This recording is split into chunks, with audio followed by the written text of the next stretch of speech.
Me gusta empezar un poco con esta viñeta, ¿no? Porque ejemplifica muy bien que a veces vamos por el mundo como si con miedo, porque no sabemos cómo vamos a reaccionar, qué es lo que nos vamos a encontrar, vamos cuidadosos por si acaso hay un precipicio, estamos como muy atados y realmente es que nos falta una pequeña luz, ¿no? Como dice aquí, que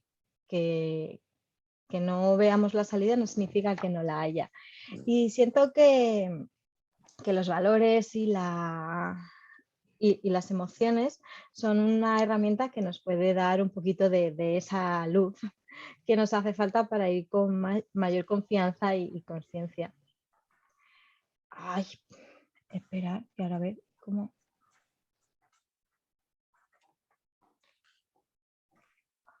Claro, no puedo pasar la transparencia. Aquí. Bueno, pues empezaremos un poquito con el tema de los valores y seguramente todos conoceréis esta frase, ¿no? De que de Peter Drucker, que la cultura se come a la estrategia para diseñar.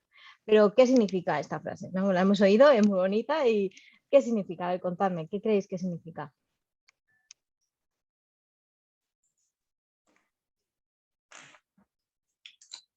¿Algún voluntario o voluntaria? Yo es que ya se la he oído a Javi muchas veces, entonces me callo. Me No, callo. pues di, ¿qué es lo que dice Javi? No, que dejo a mis compañeros y luego aporto. Vale. ¿Alguien? Aporta, Sonia, que para mí es nueva la frase, por los clavos de Cristo, aporta. Pues nada, en el fondo viene a decir un poco eso, es que por mucha estrategia que en una organización se tenga, si realmente no hay una cultura que realmente lo respalde por detrás, no sirve de nada la estrategia. Claro, efectivamente, ¿no? Pero, ¿qué es la cultura? ¿No? La cultura es la mezcla de los valores que tenemos, que son, ¿no? Esas La herramientas, esencia. esa brújula que nos ayuda a movernos y también los comportamientos que vamos teniendo, ¿no? A mí me gusta mucho decirlo de que que por mucho que tengamos los valores pintados en la pared, si luego no actuamos en consecuencia, pues al final es un cuadro muy bonito. ¿No? Y que si trabajas en un ambiente donde el miedo y los gritos forma parte del día a día, pues no vas a conseguir una organización horizontal y democrática. Pues no, ¿por qué? Porque la cultura que imperia pues va en contra de esa estrategia y tú quieres hacer una transformación y cultural y, bueno, transformación digital y no vas acompañado de esa transformación de cultura, pues mal. Si te basas en premios y castigos para que la gente trabaje, perdón, pues no vas a conseguir que esas personas sean creativos y productivas, porque te los estás comiéndote su motivación a base de esos premios y castigos, ¿no? En crianza, por ejemplo, se sabe que lo de los castigos está mal, pero no se tiene en cuenta que los premios son igual, pero son lo contrario, pero es igual, te comes la motivación. Si haces una cosa tú, pues no puedes esperar que el resto haga cosas diferentes, ¿no? Yo cuento un ejemplo de una organización que conozco que va muy de cerca de las personas y que no tiene jefes y todo en el papel y en el marketing es todo muy bonito. Y resulta que tenía una persona que era una jefa y era jefa porque actuaba como jefe, aunque le ponían otro nombre, que se dedicaba a hacer bullying y a acosar a determinadas personas que no le caían bien. Pues hombre, por mucho que tú digas que tu valor es el compañerismo, pues es mentira. Es mentira porque tienes una persona, además de responsabilidad de poder, que se dedica a atacar a compañeros y compañeras, a reírse de ellos, a hacerles que tengan mal ambiente. Y pues bueno, si realmente quieres que el compañerismo sea uno de tus valores, tienes que hacer algo al respecto. Yo no digo que haya que despedir a esa persona, o sí, ¿sabes? Depende de la situación, pero lo que tienes que hacer es algo al respecto. Si permites que ese comportamiento se sepa, se haga, porque ya sabes cómo es esta persona, pues al final ya sabes lo que estás teniendo. Un bonito cuadro de mentiras en la pared, porque realmente esos valores que tienes ahí no son los tuyos. ¿Conocéis algún otro ejemplo de empresa que tenga eso, pues unos valores en la pared muy bonitos, pero que luego haga cosas diferentes, que no concuerden con esos valores. Yo es que diría que casi todas. Todas. Sí, yo justo me la quita de la boca, digo todas. Efectivamente, sí.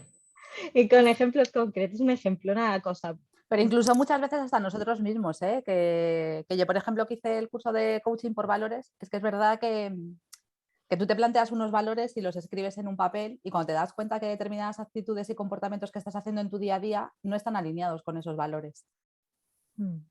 Es que Sí. creo que también nos pasa a nosotros mismos. Pues ya a nivel Sí. organizativo, pues imagínate, claro. Por eso es importante, ¿no? Que se ve mucho en el tema de trabajar pues, la calidad de software y tal. Y a mí me gusta trabajar con los valores porque creo que es eso, es que no somos realmente conscientes. Y luego nosotros mismos nos sentimos mal con nosotros mismos porque estamos traicionando nuestros valores. O no, estamos... Por eso digo que no estamos alineados. Claro. Estamos trabajando con uno que es más prioritario, pero al final otro va en contra y eso pues hay que aceptarlo. Sí, bueno. Luego, yo creo que también luego está el postureo de los valores. O sea, es decir, se copian. Entonces, claro, es como, por ejemplo, ahí, yo qué sé, te puede pasar personalmente, ¿no? Es decir, es que parece que todo el mundo, o sea, se valora que una persona tiene que ser muy activa y hacer muchísimas cosas y hacer muchísimo deporte, porque es como lo socialmente correcto. Entonces, a las empresas les pasa lo mismo. Pero es que luego igual a ti personalmente, es que no te encaja ese ritmo de vida o esos valores. Entonces están, pues eso, que sí, que tú lo vas a pintar, solo voy a comer sano, imposible, ¿sabes? O sea, y las organizaciones hacen lo mismo, se los copian, ponen los valores postures y luego eso no es practicable. Sí, también a veces hay mucho marketing para conseguir clientes o conseguir personas que trabajen en esas empresas, que luego vas ahí y dices, esto no es lo que me habías contado. Pero porque igual simplemente luego no encaja con el modelo de negocio o no, ¿sabes? Simplemente no se ha pensado realmente, o sea, sobre ello. Porque lo realmente difícil es llevar a la práctica lo que todos tenemos claro en teoría. O sea, todos sabemos, la teoría no la sabemos todos perfectamente y es muy universalmente aceptada, pero luego a la hora de llevarlo a la práctica, eso sí nos exige a nosotros, nos exige compromiso, esfuerzo, dedicación, tiempo. Y claro, no siempre somos capaces o estamos dispuestos a aportar tanto. Entonces ahí ya se empieza a producir esa separación entre lo que vendemos como teórico, ¿no? O el valor, ¿no? que promovemos de palabra y lo que acompañamos con nuestros actos en el día a día. Efectivamente. Bueno, y a mí me gustaría continuar con lo que me parece así más jugoso, porque además hoy hay varias sesiones de valores, y que es el tema de las emociones, ¿no? Esos grandes desconocidos, que además venimos de una educación en la que las emociones que se consideraban negativas se reprimían, se negaban. ¿Cuántas veces nos hemos caído y nos han dicho no pasa nada? Pues sí, sí pasa, me he caído y me duele y porque me he hecho una herida y ya está. No, si me duele, pues si estoy triste, pues ya está, no hay que negarlo. Y bueno, el miedo es la emoción negativa por excelencia, ¿no? Bueno, el miedo y la ira. Sin embargo, yo creo que no existen las emociones buenas y malas y soy bastante fan del miedo, no porque me guste sufrirlo, sino porque creo que gracias al miedo estamos aquí. Porque nos ha permitido evolucionar. O sea, el miedo nos ha evitado que pasemos por el lado del río en el que el cocodrilo nos podía comer y nos ha permitido eso, sobrevivir cuando éramos más vulnerables. Sí que es cierto que ahora, pues en esta sociedad más occidental, no somos tan vulnerables y tenemos miedo a muchas cosas que son más psicológicas que físicas. El miedo pues tiene 3 formas de actuar, que es el enfrentarse al problema, ¿no? Pues si viene una hiena, que no es muy grande, pues a lo mejor a comerte, pues dices, pues decido que no, porque además estás tú sola y yo puedo contigo y lucho contra ti. Huir del problema. Viene un rinoceronte y es mucho más grande que yo, así que salgo corriendo y me pongo a trepar o lo que sea para escaparme de tu camino. O el quedarte inmóvil, porque cuando viene un Tyrannosaurus Rex, ¿no? Según las películas, si te quedas quieto, no te ve. Pues esas son las 3 opciones y las 3 alternativas. Y para eso el miedo desencadena una serie de hormonas que hacen que apagan los sistemas que no son indispensables, como la propia digestión o el propio parto, ¿no? Que es muy curioso, es algo que en tema de maternidad se ve mucho, porque cuando tienes miedo, pues se para todo, las hormonas se paran. ¿Por qué? Porque no es importante, no es importante en ese momento, ¿no? Porque si me pongo ahí a tener mi cría y me viene el león, pues no, mejor soy una cebra y salgo corriendo y ya pues cuando estemos más tranquilos continúo con lo que está haciendo, igual que la digestión. Se enfatiza el uso de los músculos, el uso del cerebro para poder tener esas 3 opciones. ¿Y qué pasa en las organizaciones cuando alguien tiene miedo? ¿No? Como en la jefa esa que hacía bullying. Pues hombre, es posible que las personas que están alrededor tengan miedo y no actúen. Ostras, es que es una jefa y mira lo que está haciéndole a esta persona, pues yo si como diga algo me va a hacer lo mismo a mí. Y tenemos mucho miedo muchas veces a que ser excluidos de los sistemas, a perder empleo, a ser nuestras víctimas, a tener rechazo en el grupo. O sea, no es agradable tener que ir todos los días a trabajar con gente que te mira mal o que te rechaza, que no colabora contigo.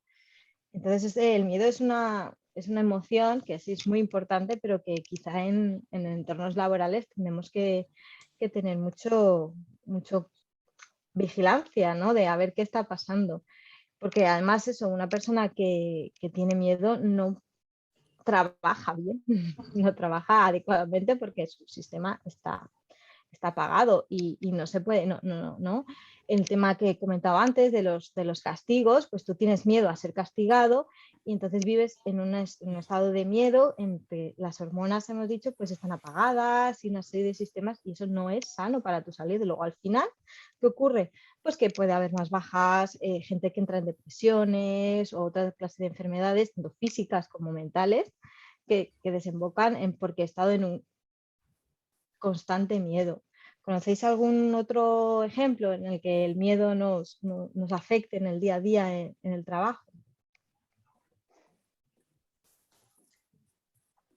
Por ejemplo, la gente que tiene que hablar de cara al público y le da miedo, entonces en cuanto sabe que va a tener que exponer algo o hablar sobre algo, pues... ¿Ahí qué crees que es lo que les suele dar miedo a esas personas? Seguramente hacer el ridículo. O miedo a dar opinión por posibles Feedback. por posibles represalias o porque se lo estoy diciendo a mi jefe y es que, claro, mi jefe me puede reprochar cualquier cosa porque como jerárquicamente lo tienes encima, que eso ocurre muchísimo. Sí. Muchas veces eso, al rechazo, a que no te... Y eso, claro, muchas veces justamente es en ese momento la alternativa es, la reacción es bloqueo. O sea, que me voy a hablar en público y me bloqueo por miedo.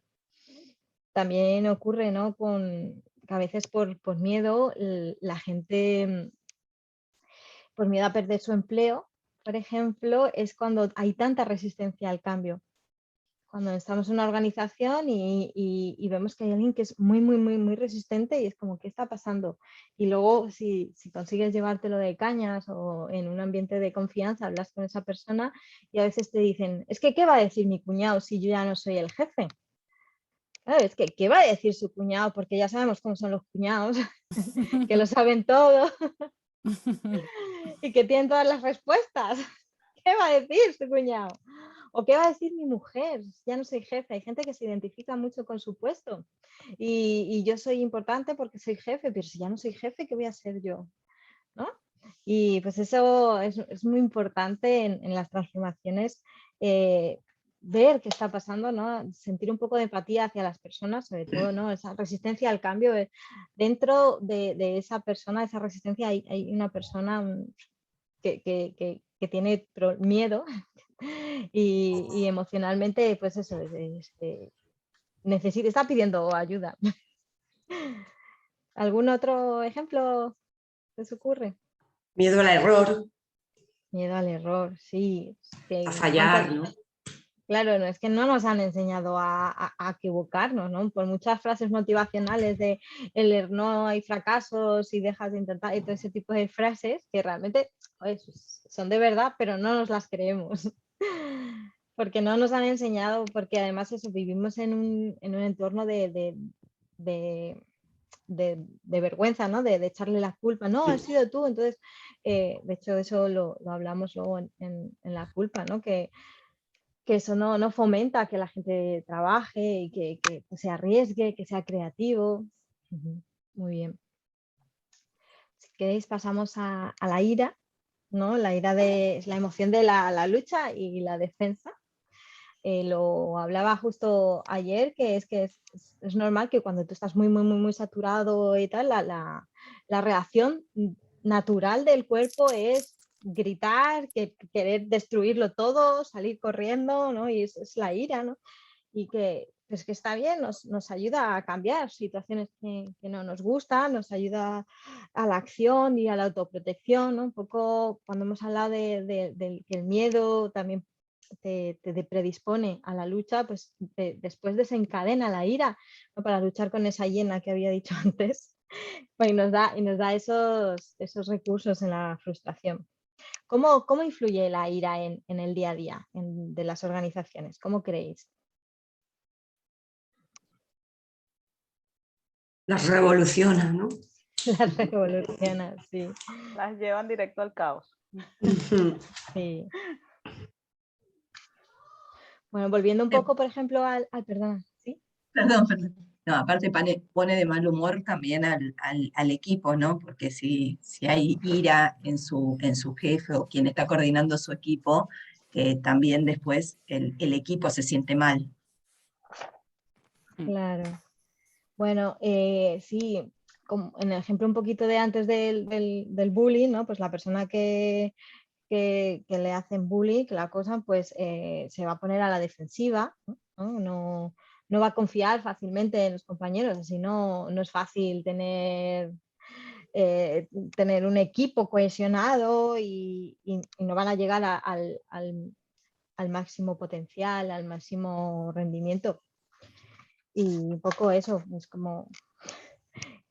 Pero luego digo, pero no habíamos dicho, ¿no? Yo he dicho que no hay emociones buenas y malas y yo todo lo que estoy hablando aquí es de lo malo, ¿no? Pues fíjate que la ira la podemos utilizar también a nuestro favor, ¿no? Las manifestaciones, ¿no? Cuando el otro día vi una película y una de las protagonistas estaba toda la película luchando para defender los derechos de su empresa porque iban a cerrarla, iban a vender. Pues eso nos lleva también el enfado, la ira, nos ayuda a vencer esa resistencia que podíamos tener, el miedo a ser excluidos, a hablar en público y nos levanta. Pues hombre, pues podemos utilizar también en la ira en el enfado, ¿no? La ira es como en un nivel máximo, pero podemos utilizarlo, ¿no? A nuestro favor. ¿Quieres cambiar algo? Pues venga, vamos, ¿no? La ira es una emoción ideal, ¿no? Entre comillas, una buena emoción para una retrospectiva. ¿Quieres cambiar? Pues coge esa energía que te da la ira de querer cambiar y vamos a encauzarla, a ver dónde podemos dirigirlo y hacer proactivo y sacar opciones. ¿Cómo se os ocurre alguna otra forma de cambiar la ira? Mira, pues, tenía esta imagen, ¿no? Que dice ¿quién quiere cambios? ¿Quién quiere cambiar? ¿Y quién quiere liderar el cambio? ¿No? Esto es lo que ocurre Es lo que normalmente. pasa siempre. Sí. Bueno, Sí. pues no es. Hay veces que ocurre esto, que hay manifestaciones y entonces, ¿qué está pasando? ¿No? Bueno, ya os he hecho spoiler porque ya lo he dicho. Pues ocurre que hay ira y que hay miedo. O sea, al final las emociones nos pueden ayudar también y en la transformación es ideal, es una de las energías que quizá no es obviamente no vas a estar airado y con miedo siempre, pero sí puede ser el desencadenante para empezar una pequeña revolución dentro de la empresa. Así que conseguimos cambiar ese miedo de la gente a qué dirá mi cuñado, a cómo no he hecho esto antes, enfado conmigo mismo por haberme quedado estancado, pues oye, tienes una energía muy diferente que te permite dar esa palanca de cambio y conseguir más inercia.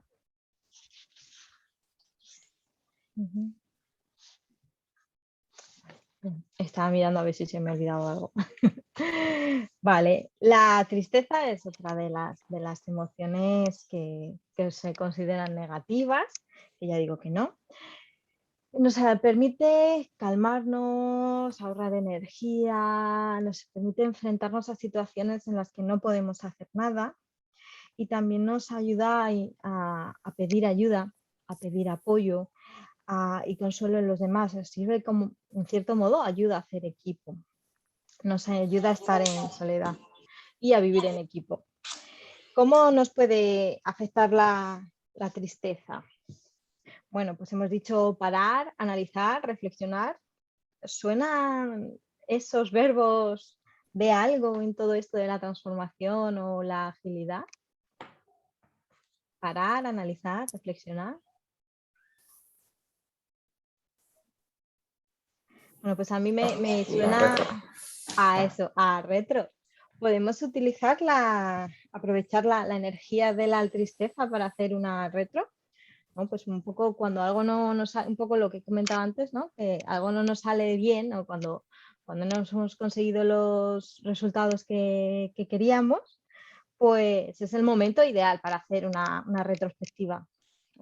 Y no tiene que ser porque sea al final del sprint y tal, sino simplemente hay una situación que no nos gusta, vamos a aprovechar una retro o una sesión similar para ver qué podemos hacer para cambiar, utilizar esa energía y esa activación del cerebro que está buscando soluciones. ¿Qué más situaciones o usos de la tristeza se os ocurren? Una preguntilla. Entonces, Sí. se supone que la emoción de la tristeza, a ver, yo la achaco como un bajón, ¿no? Y no, es el momento donde pum, sientes esa sensación de shock. Desde un punto de vista, o sea, evolutivo, ¿por qué está? O sea, porque quiere decir, ¿por qué surge? O sea, porque claro, la ira y el miedo, o sea, están como muy claros, ¿no? Pero ¿cuándo surge la tristeza? O sea, en plan por frustración, por así decirlo, podríamos decir. Sí, no sé si te suena, ¿no? El alguien está triste, debería haber hecho esto, debería haber hecho esto otro, mira, es que si hubiera hecho esto, pues nos permite eso, reflexionar, ver, analizar qué es lo que ha ocurrido, un poco ya sin ese momento de ya ha pasado, ya no puedo hacer nada, pero voy a ver cómo mejorar para la próxima vez. Realmente es la emoción para intentar mejorar o para ver qué te está pasando también. Nos sirve para conseguir aceptar, ¿no? Pues se ha ido un familiar, alguien, un ser querido, ya no tenemos, no podemos hacer nada, pero es una emoción que nos permite, ¿no? Segrega una serie de hormonas que nos permite, pues, bueno, bajo, duermo, descanso y ya al día siguiente, aunque esté triste, estará un poquito menos triste. También te sirve para superar esas situaciones que si no, pues de otra manera, ¿no? Físicamente, pues sería pues ¿no? inabarcables. También nos permite a eso, a aceptar. Aceptar una pérdida, sea material o personal, ¿no? Sí, el ciclo del duelo, ¿no? Que tienes, pues, tienes un momento de bajón, de tristeza en el que estás en el hoyo y luego ya poco a poco empiezas a ver la luz hasta que llegas a la aceptación y ya puedes continuar tu camino. Sirve para eso, para pasar esas fases de esas pérdidas, esas pequeñas pérdidas, ya sea material, psicológico, personal, humano. Y te pone también un poco en ese estado de despertarse, por ejemplo, hay gente que yo tengo un conocido que utiliza, es como muy activo y utiliza la tristeza para bajar revoluciones. Me tengo que concentrar, pues voy a pensar en algo triste y entonces me coloco en un estado de, venga, ahora puedo trabajar. Por ejemplo, pues, pues eso, digo, quiero entrar, estamos eufóricos, llego después de comer, ¿no? Lo estoy juntando un poquito con el tema de la tristeza, ¿no? El ejemplo que quería poner. Vengo después de comer, pues a lo mejor no es el momento ideal para ponerse en una reunión que sea pues una retrospectiva, que al final hay que aterrizar y reflexionar y tal. Entonces, ¿qué hago? Bueno, pues intento hacer algo, a lo mejor tengo que dar una noticia, es un poco drástico, que es un poco triste, pues voy a usarla justo antes de la reunión para bajar un poco la energía, la euforia, que estábamos ahí a tope, y ya estoy en un estado de, venga, pues de reflexión. No, hay gente que, por ejemplo, lo hace con el tema de los niños, tienen que ponerse a hacer los deberes y bueno, pues voy a hacer la llamada telefónica a los abuelos ahora en vez de después de cenar, porque sí que siempre les pone un poquito tristes, les alegra mucho, pero les pone un poquito tristes y les pone el momento ideal de concentración para ponerse a hacer los deberes, porque si no, están ahora a tope de power y no van a querer ponerse y van a hacer gritos porque no se van a querer poner y tal. Yo pues aprovecho, es algo que les gusta, hablar con los abuelos y el cambio es para cambiar las energías. Un poco de lo que estoy hablando aquí es intentar usar las emociones para eso, para cambiar las energías. Y como ya he hecho un poquito de spoiler de la alegría que es ese motivador natural que tenemos para repetir las cosas, que nos ha salido bien y queremos hacerlo de nuevo, para repetir los acontecimientos placenteros, nos invita a ser más proactivos y creativos. Y bueno, ¿cómo podemos asociarlo? ¿Cómo podemos utilizar la energía de la felicidad, de la alegría? ¿Cómo creéis?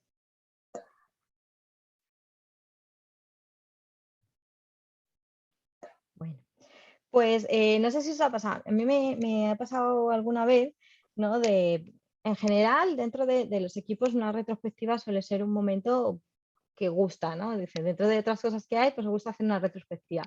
Y de llegar después de comer, un jueves, por ejemplo, que hay muchos equipos que salen a comer fuera, y decir, joder, qué rollo, ahora toca retrospectiva. Y dices, pero, ¿qué está pasando? Pero si la retro os gusta, y sí, pero ahora no me apetece. Y lo que está pasando es un poco esto, ¿no? Que como hemos comentado antes, la retro es energía más de tristeza, ¿no? De reflexionar, de pensar, de analizar. Y la alegría es más de creatividad, de proactividad, de pensar.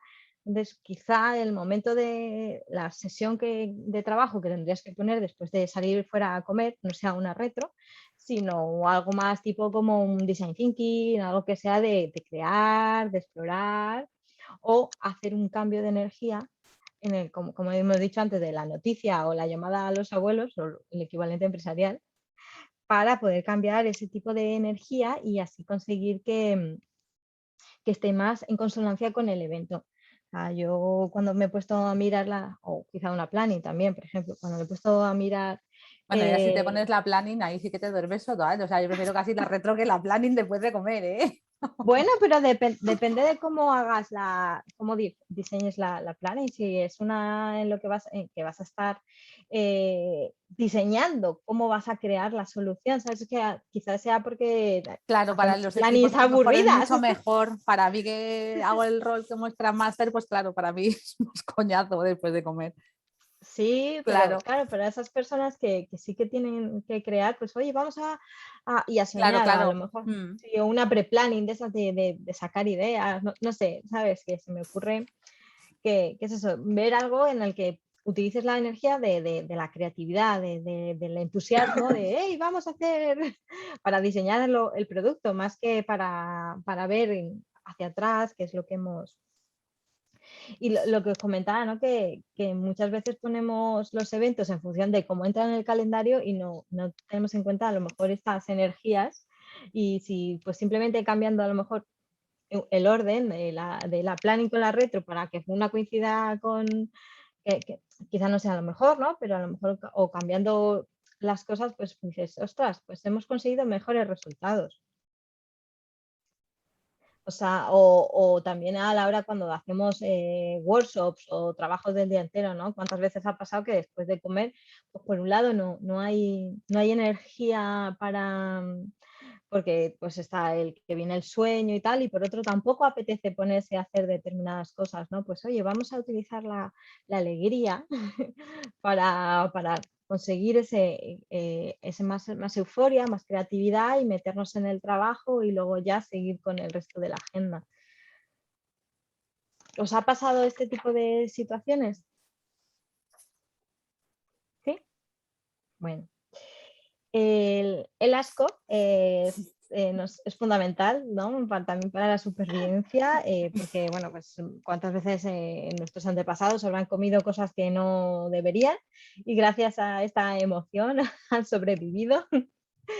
Nos permite rechazar alimentos tóxicos.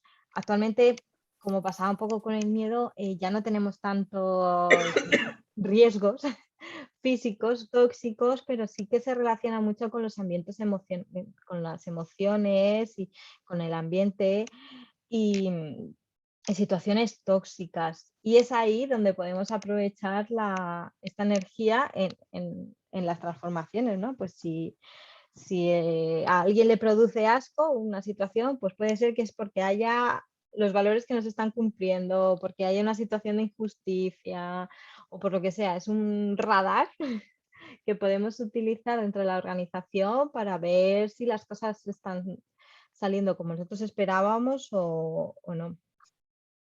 ¿Qué opináis de esto? ¿Estáis de acuerdo? Sí, bueno, es que sabes qué pasa, que igual asco se lo pusieron en la película de esto de tal, pero como que lo asociamos más al gusto y al olfato, ¿no? Cuando igual Claro. aversión sería más, o sea, encajaría más con todo, pero sí. Sí, bueno. De todas maneras, a mí me has dado una idea de retro que sería genial, Sí. o sea, poner las 5 emociones y que pongan cosas que durante el sprint o no sé qué, o sea, les haya producido eso.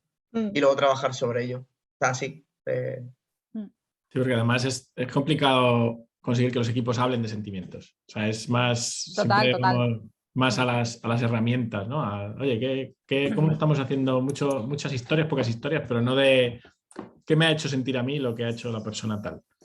¿No? Sí, bueno, es algo que cuesta, ¿no? Un poco como hemos dicho al principio, no estamos acostumbrados, no tenemos inteligencia emocional, pero yo preparando la charla sí estaba pensando, digo, pues mira, podemos hacer para ver los valores, cómo se están cumpliendo, podemos hacer pues una serie de preguntas. ¿Esta situación qué te produce? Alegría, tristeza, asco, en un formulario, más o menos así, algo en general. Y si hay algo que da mucho asco, es como hay mucho rechazo o aversión. Hay mucho rechazo hacia esto, o sea que es que realmente es como un contravalor dentro de la organización o dentro del equipo o dentro de lo que sea. O sea, si es algo como un poco basando, yo he puesto estos dibujos porque como que es una reducción de lo que es y le dan así poco de gracia. También podemos poner emojis, como aquí, ¿eh? Lo tenías todo preparado, Esther. Bueno, no, pero sí, el caso es que, claro, es que había más emociones que no aparecen en la película y necesitaba poner algo. A mí, una cosa que he hecho, para que no se me vaya de la cabeza, el tema de las emociones, ¿también no creéis que es un poco debilidad? O sea, si tú hablas de emociones en las empresas, ¿te hace sentir más débil? ¿O? Yo creo que sí. Pero lo que pasa que también es verdad que afortunadamente yo creo que se está empezando a cambiar también un poco. Que antes como que estábamos más retraídos a la hora de expresarnos emocionalmente. O sea, creo que eso afortunadamente está empezando a cambiar también un poco. Eso es una Muy poco a disfunción poco. del cerebro realmente. He estado, bueno, con esto de la maternidad ya os he dicho que me ha cambiado mucho y me he leído unos libros estos del cerebro del niño aplicado a los padres o el cerebro del niño, porque hay dos muy parecidos. Y te habla, claro, de cuando tienes de las personas y los cerebros tienen una parte lógica y una parte emocional. Y si solo funciona una parte, como es en el trabajo, parece que solo podíamos trabajar la parte lógica y nos estamos dejando la parte emocional. Estábamos trabajando al 50% de nuestra capacidad. Y es algo que pues, los hombres no lloran y los profesionales van en traje y no lloran. Son creencias que tenemos arraigadas de antes, en los que nos quitaban la humanidad y nos hacían robots. Los robots no tienen emociones y realmente nos están quitando nuestra capacidad, nuestra productividad y nuestro cerebro nos lo estaban limitando. Y de hecho con los niños se intenta que se unifiquen los dos cerebros para poder crecer de manera sana y saludable para no tener esos problemas. Y sí que es cierto que se considera que las emociones, sobre todo las negativas, las consideradas negativas, que eres una persona débil. Pues no, mira, no soy una persona débil, soy una persona que tiene una inteligencia emocional que sé regular, ¿no? El caso de la persona que os he comentado que, ostras, es una persona que se sabe bajar de revoluciones a sí mismo, así dice, venga, voy a pensar en una cosa triste. Ostras, es que a mí eso me parece brutal, no me parece una debilidad. Conocerse de tal manera que se sepa eso, o con la gestión de la ira, ¿no? Ahora mismo sé que como me digas una cosa más, voy a estallar, pero como soy capaz de reconocer mi emoción, pues digo, me voy a ir, te voy a pedir ayuda, voy a hacer no sé qué, y voy a evitar llegar a ese momento de ira, de autodefensa, en el que me vuelvo que pueda loquísima, generar en un conflicto. Que pueda acabar en un conflicto, claro, y soy capaz de poner soluciones antes de que se generen los problemas. Para mí eso es una fortaleza. Es una regulación que es brutal. Y yo aspiro a eso. y creo que es parte del trabajo es desestigmatizar las emociones, que no es una debilidad. Aunque sí que es cierto que luego hablas de esto y hay gente que intenta utilizar tus emociones en tu contra y cuando tú te abres, pero es que eso es gente pues que está haciendo el mal a propósito. Gente tóxica. Que genera justo lo que está ahorita en la imagen, el asco que está justo en la imagen. Sí. Yo no creo que sea tanto eso. Yo creo que lo importante es ser conscientes del entorno en el que se está trabajando. O sea, me refiero, es importante el cambio de paradigma en que hemos pasado de entornos laborales meramente o básicamente competitivos, donde ahí a mí me iba bien si a los demás no lo iba tan bien, o por reducirlo de alguna manera, ¿no? Y en ese entorno, mostrar tus emociones, al fin y al cabo lo que estás haciendo no son debilidades, pero sí estás exponiendo tus vulnerabilidades. Y ahí tus competidores podrían explotar esas vulnerabilidades en contra tuya. Si cambiamos este entorno laboral a un entorno como propone Agile, donde más que competitivo es un entorno colaborativo, ahí el exponer tus emociones lo que estás haciendo es potenciando la fortaleza global del equipo, porque entre todos te pueden ayudar, o tú personalmente y entre todo el equipo, pues gestionando mejor esas emociones, pues son donde tú puedes establecer ese equilibrio que comentaba antes entre la parte lógica y la parte emocional. Y al final eso es una fortaleza que redunda en la fortaleza global del equipo. Pero yo creo que es importante eso, es decir, oye, ¿en qué entorno laboral estoy? Lo que es un suicidio, por decirlo así, es mostrar tus emociones en un entorno laboral competitivo, porque ahí te van a ir todos. Bueno, pero porque ahí te inflan.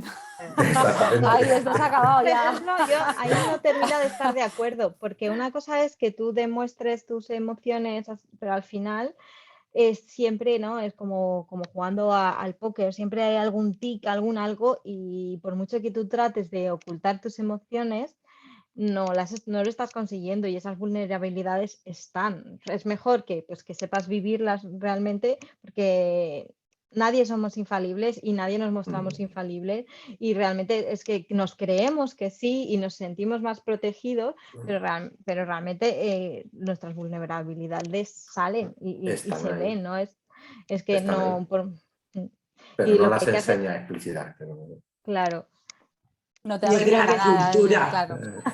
Crear cultura emocional, ¿no? Dentro de las organizaciones. Sí, y mucho eso, ¿no? Cuando decimos que tenemos una organización centrada en las personas, pues bueno, las personas son emociones y las emociones están ahí para ayudarnos.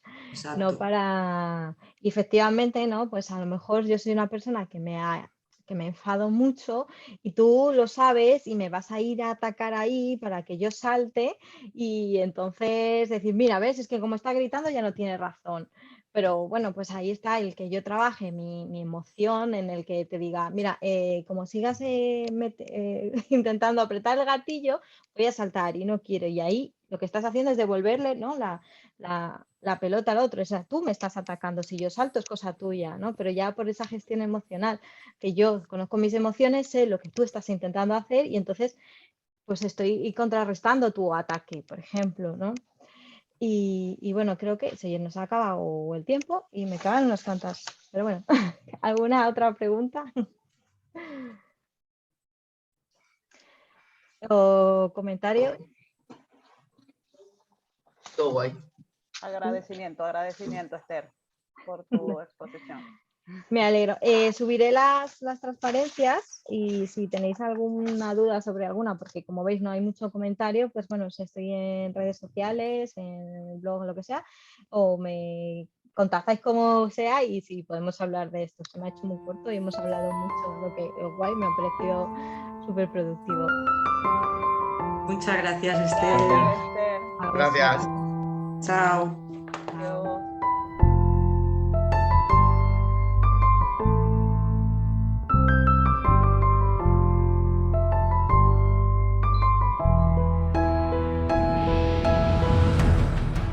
Y para terminar, enfóndate la camiseta y a trabajar con las emociones y valores. Y por cierto, la camiseta la podéis comprar en el enlace, que algunas me las habéis preguntado. Y muchas gracias por acompañarme en esta sesión. Os dejo aquí las redes sociales para que podáis seguirme, plantearme las preguntas, pedir ampliaciones porque nos hemos quedado cortos de tiempo y todas esas cosas estoy aquí a vuestra disposición. No olvidéis darle a suscribir y a la campanita para que os lleguen todas las grabaciones y todos los vídeos de este canal y darle a me gusta. Nos vemos.